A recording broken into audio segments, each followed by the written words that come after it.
Hello, this is Dr. Relaine Winslow, reading the Ickabog, chapters 38 and 39. I hope you enjoy. Chapter 38, Lord Spittleworth Comes to Call.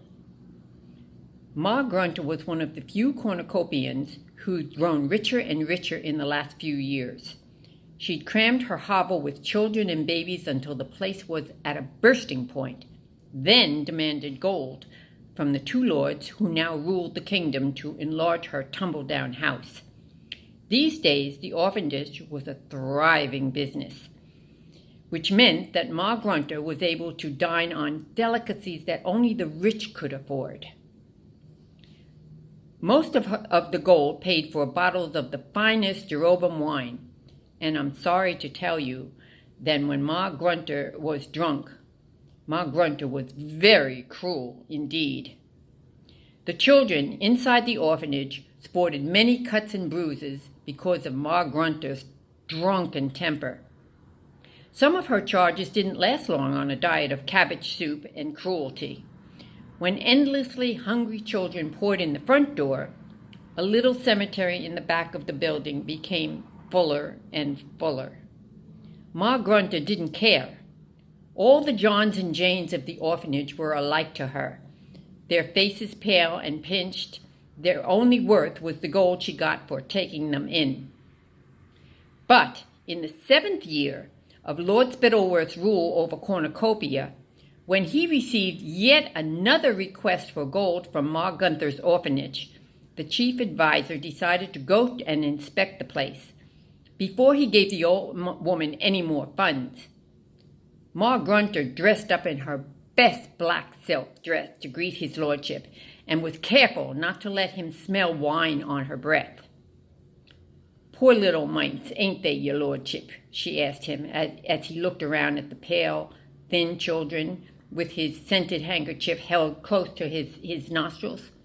Ma Grunter stooped down to pick up one of the tiny marshlanders whose belly was swollen from hunger. "You see how much they need your lordship's help?" Yes, clearly," said Spittleworth, his handkerchief clamped to his face.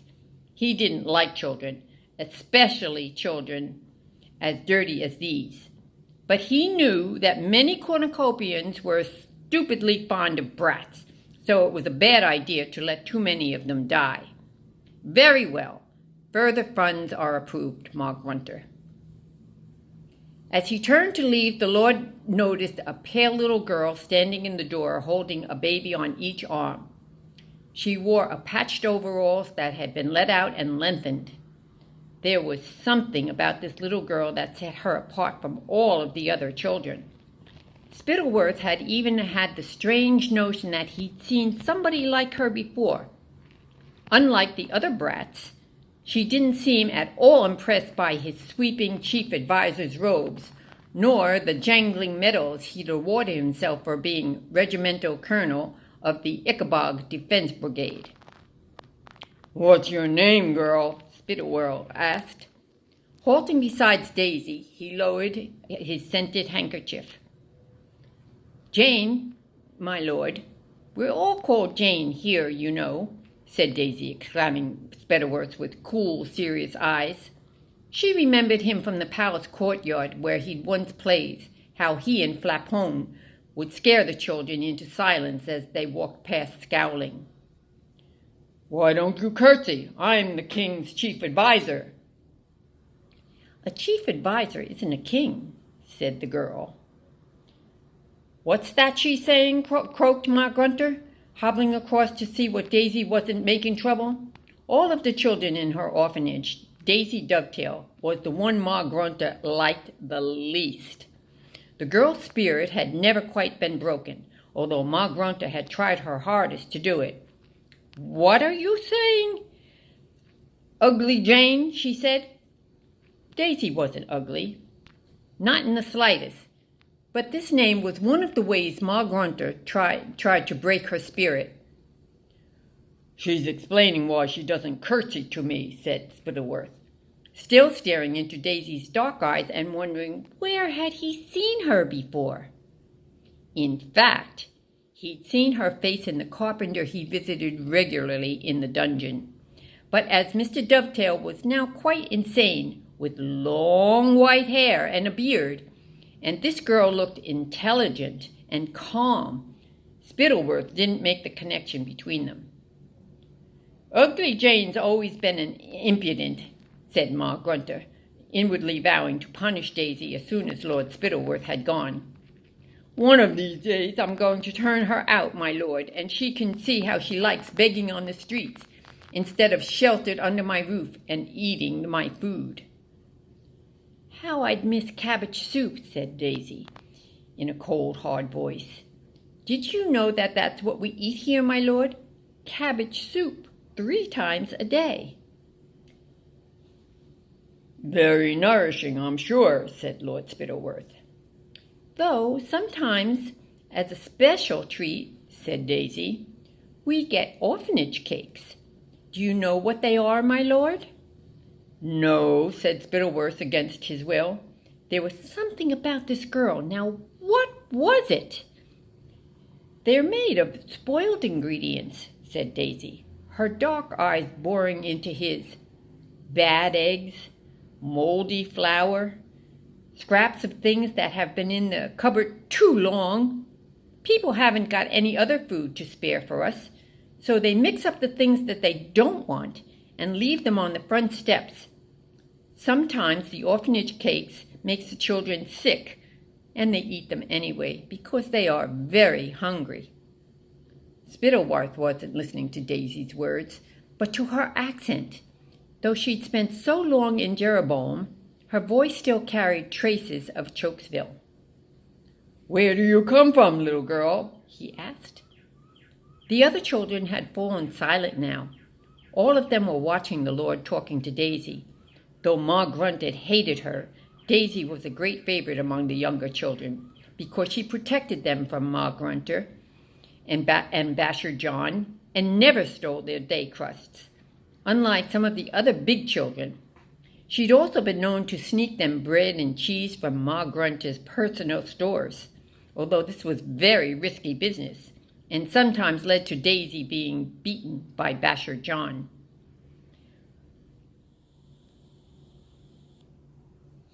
"I come from Cornucopia, my lord," said Daisy. "You might have heard of it. It's a country that used to exist, where nobody was ever poor or hungry." "That's enough," snarled Miss Spittleworth, and turning to Ma Grunter, he said, "I agree with you, madam. This child seems ungrateful for your kindness. Perhaps she ought to be left to fend for herself, out in the world." With that, Lord Spittlebird swept out of the orphanage, slamming the door behind him. As soon as he was gone, Ma Grunter swung her cane at Daisy. But long practice had enabled Daisy to duck out of harm's way. The old woman shuffled away, swishing her cane before her, making all the little ones scatter, then slammed the door of her comfortable parlor behind her. The children heard the popping of the cork. Later, after they'd climbed into their neighboring beds that night, Martha suddenly said to Daisy, "You know, Daisy, it isn't true what you said to Chief Advisor." "Which bit, Martha?" whispered Daisy. "It isn't true that everyone was well fed in the old days. My family never had enough to eat in the marshlands." "I'm sorry," Daisy said quietly. "I forgot." "Of course," sighed sleepy Martha. "The Ickabog kept stealing our sheep." Daisy wriggled under her thin blankets, trying to keep warm. In all the time together, she'd never managed to convince Marcia that the Ickabog wasn't real. Tonight, she thought, Daisy wished that she too believed in a monster in the marsh, rather than the human wickedness she'd seen in Lord Spittleworth's eyes. Chapter 39. Burt and the Ickabog Defense Brigade.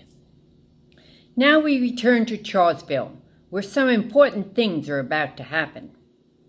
I'm sure you remember the day that Major Beamish's funeral. When little Burt returned home, smashed apart his Ickabog toy with the poker, and vowed when he grew up he'd hunt down the Ickabog and take revenge upon the monster that killed his father. Well, Burt was about to turn 15. Now this might not seem very old to you, but in those days it was big enough to become a soldier, and Burt had heard that the brigade was expanding. So one Monday morning, without telling his mother what he was planning, Burt set off to their little cottage at the same time.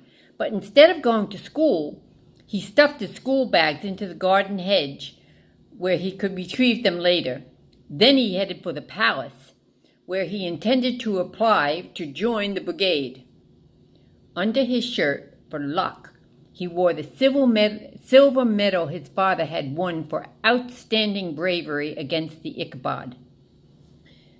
Burt hadn't gone very far when he saw a commotion ahead of him on the road. A small crowd had clustered around a mail coach.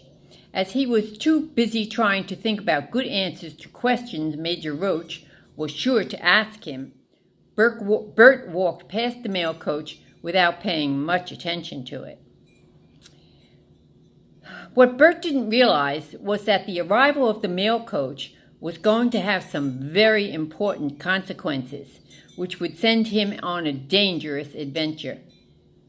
Let's allow Burt to walk on without us for a few moments, so I can tell you more about the coach.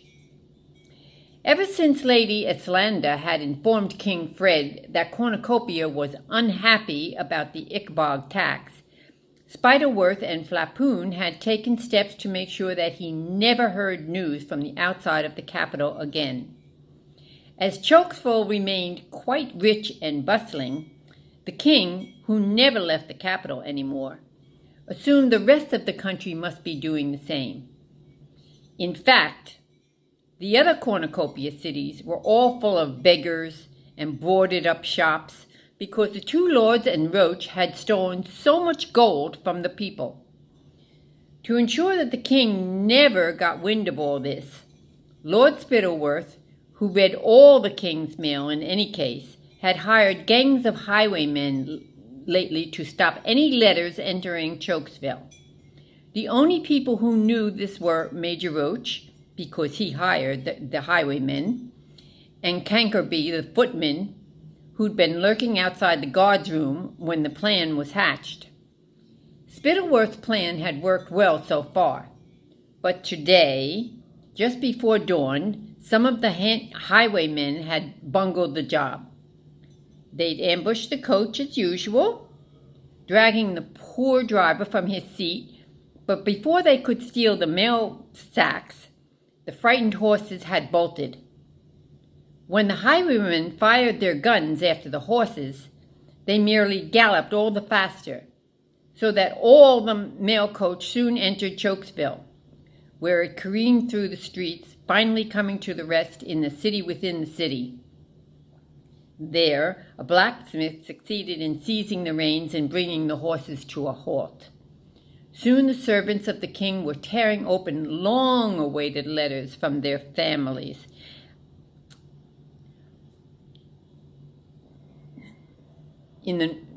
We'll find out more about the letters later, because for now it's time to rejoin Burt, who just reached the palace gates.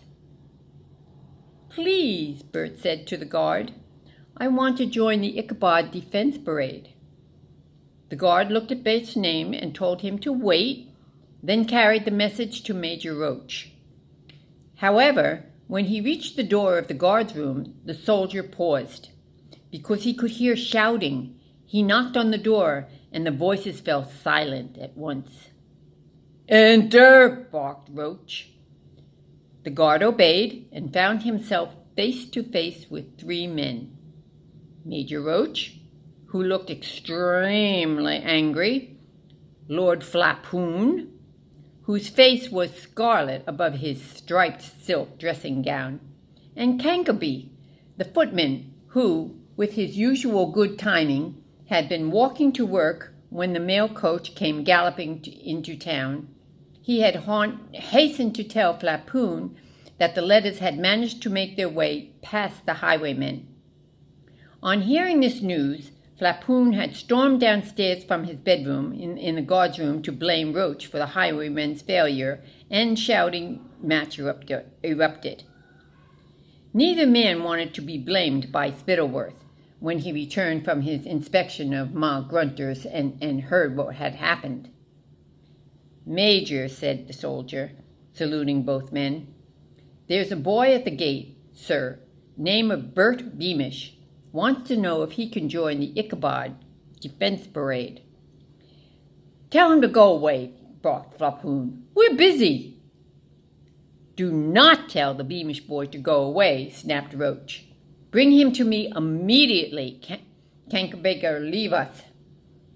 "I was hoping," began Cankerby, in his wheezy way, "that you gentlemen might want to reward me for, Any idiot can see a mail coach speed past them," said Flapoon. "If you wanted a reward, you should have hopped on board and driven it straight back out to the city again." So the disappointed footman slunk out, and the guard went to fetch Burt. "Why are you bothering with this boy for?" Flapoon demanded of Roach once they were alone. "We have to solve the problem of the mail." "He isn't just any boy," Roach said. "He's the son of a national hero.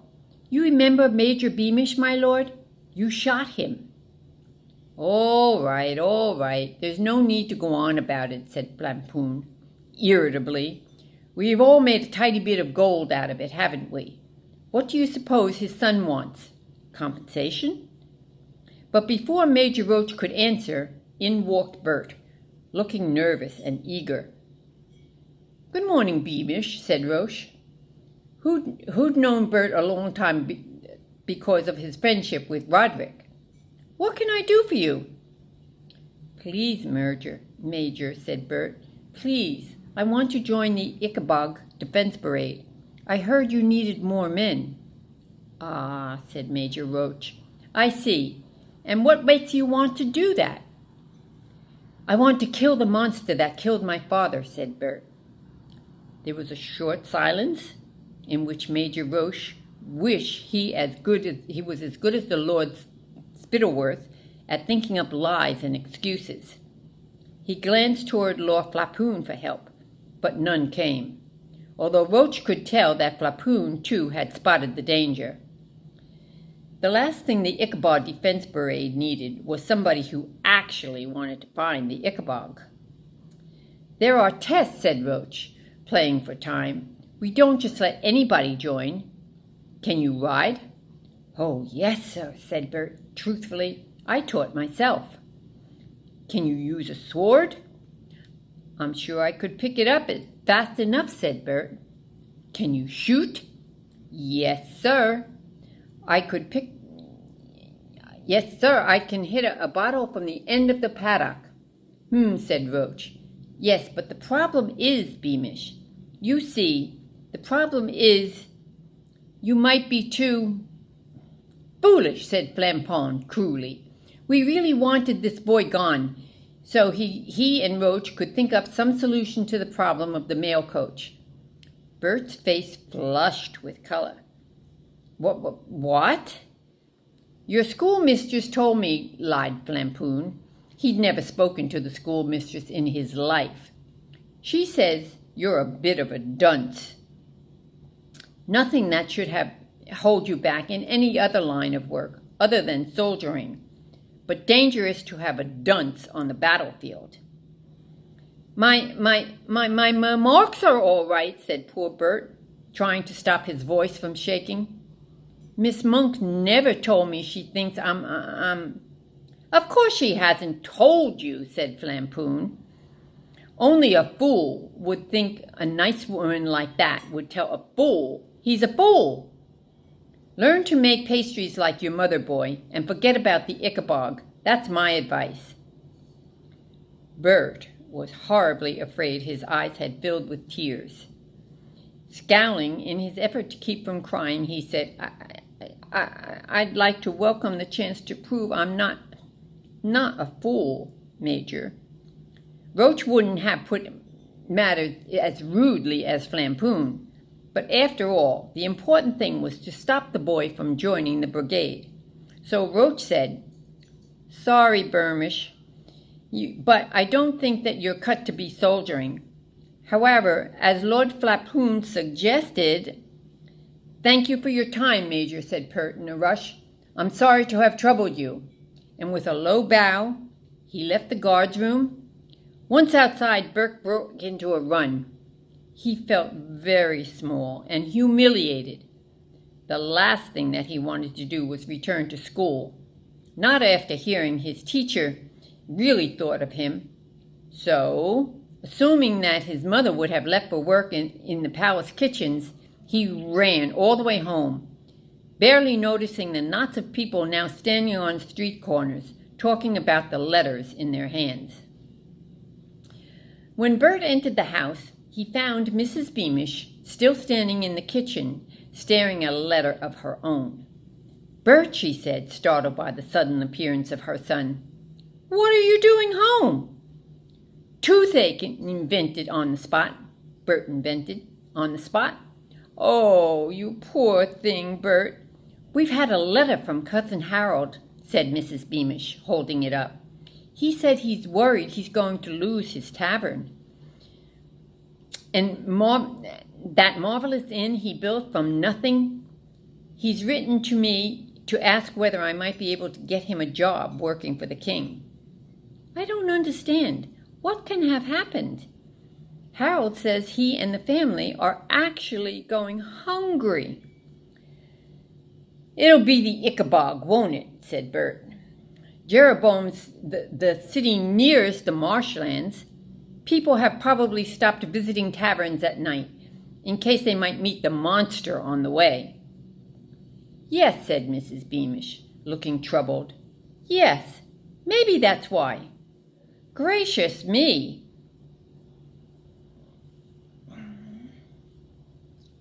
I'm late for work." Setting Cousin Harold's letter down on the table, she said, "Put some oils of clove on that tooth, love," and giving her son a quick kiss, she hurried out the door. Once his mother had gone, Burt went and flung himself face down on the bed and sobbed with rage and disappointment. Meanwhile, anxiety and anger were spreading through the streets and the capital. Shokesville had at least found out their way. Their relatives in the north were so poor that they were starving and homeless. When Lord Spittleworth returned to the city that night, he found serious trouble brewing.